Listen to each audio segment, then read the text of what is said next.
バシロー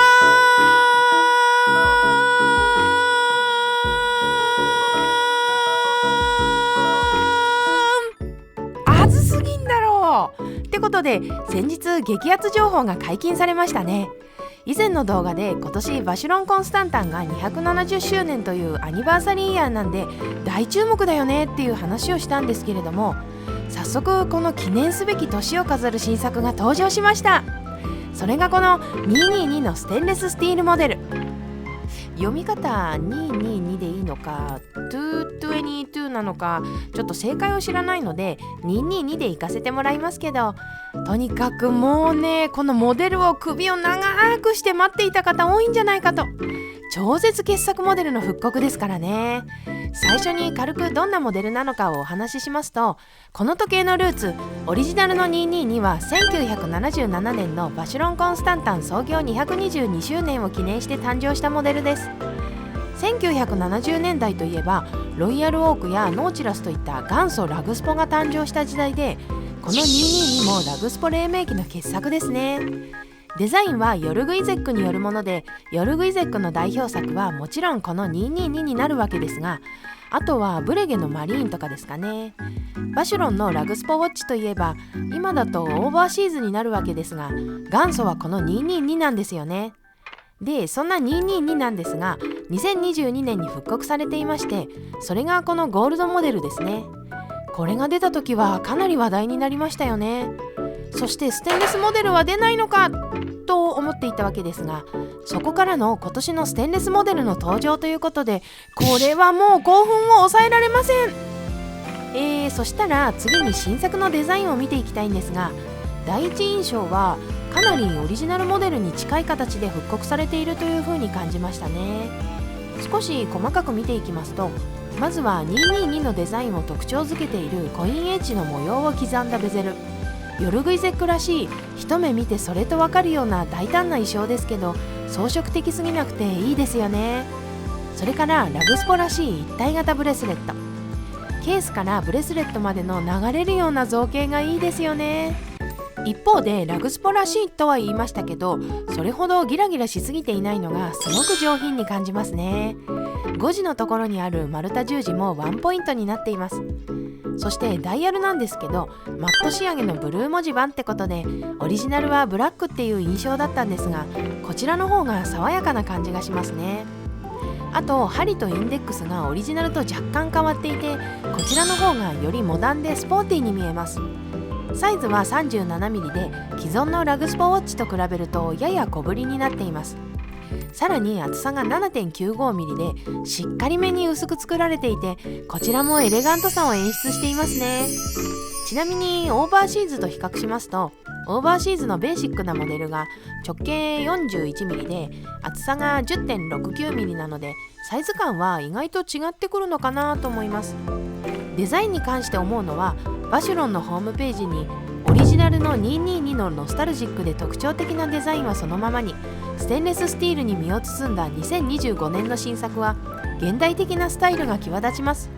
って書いてありますけど、まさにこれ、この言葉そのままだと思いましたね。はい。それからムーブメントにも触れていきたいんですが、222に使われているムーブメントはジュネーブシール取得のキャリバー2455/1で、特徴は何といっても薄さでしょうね。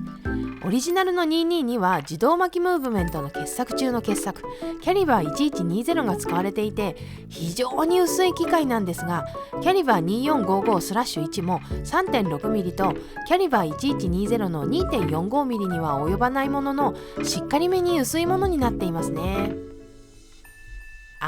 欲を言えば正直キャリバー1120で復活した222が見たかったとは思いますけれども、なかなか現実的には難しいですよね。ロイヤルオークのエクシンも使うのやめちゃいましたしね。まあ新しいムーブメントの方がメンテナンス性がいいらしいですし、薄さというのは丈夫さとのトレードオフ的なところもありますから、というフォローをしておきたいと思います。はい。222のスペックはこんな感じですが、あとは価格ですよね。今回の222の定価は475万2000円ですね。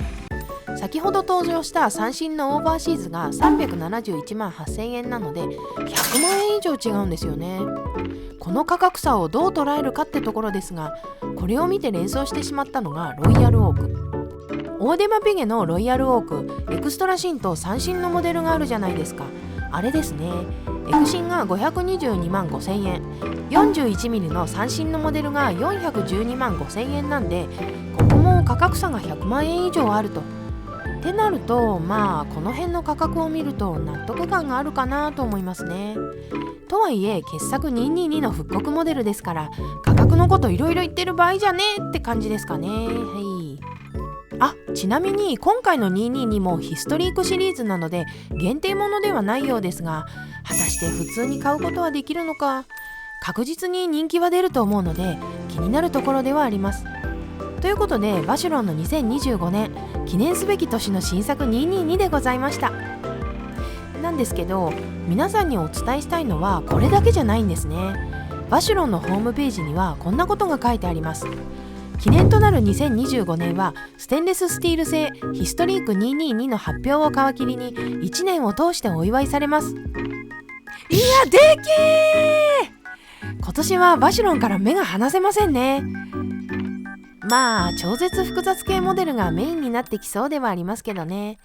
そうは言っても楽しみなので、また魅力的なモデルが出たら取り上げていきたいと思います。それでは今回はこの辺で。みんなあったかくして寝ろよ。いやー、2025年は注目の年だなんて散々言ってきましたけれども、今回の話題はちょっと腕時計からは離れてみようかと。というのもこれ腕時計だけの話じゃなくてですね、個人的にはファッションもかなり注目すべき年なのではないかと思っています。去年の12月にメゾンマルジェラのアーティスティックディレクターを務めていたジョン・ガリアーノが退任するという発表があったんですね。以前から噂はあったようですが、結構衝撃的でしたね。ガリアーノのマルジェラといえば 5AC とかグラムスラムのイメージがありますが、就任してから売り上げがかなり上がったみたいで、確かにここ数年マルジェラをよく見かける気がします。そのガリアーノが退任してしまって、後任に誰が就任するのかめちゃくちゃ注目なんですよね。で、これだけじゃなくてロエベのクリエイティブディレクターのジョナサン・アンダーソンも退任するんじゃないかっていう噂があるらしいですね。ジョナサン・アンダーソンのロエベといえばパズルシリーズが有名ですよね。今のロエベの人気の立役者は間違いなくこの方ですから、退任かもというのを見てびっくりしました。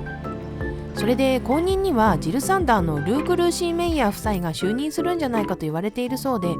それはそれで楽しみですよね。じゃあジル・サンダーはどうなるのっていう疑問もありますが、とにかくですね、ここのところ人気のラグジュアリーブランドのディレクターが変わってしまうようなので、ファッションに関しても2025年は大注目なんですよね。まあ楽しみではあるんですけど、インポートブランドめちゃくちゃ高くなりましたねっていう話を最後にしようと思ったんですけど、時計の値上げがそれ以上にえぐいので、なんかかすんじゃうんですよね。時計に関しては感覚的には定価が倍以上になっている感じがしますしね。ロレックスもついこの間値上げをして、エクサブローが110万円を超えてしまいまして、100万円超えると心理的なハードルが高くなって、なんかおすすめしづらくなっちゃってますね。って結局時計の話になってますやん。じゃあ今回はこの辺で。バイチャ。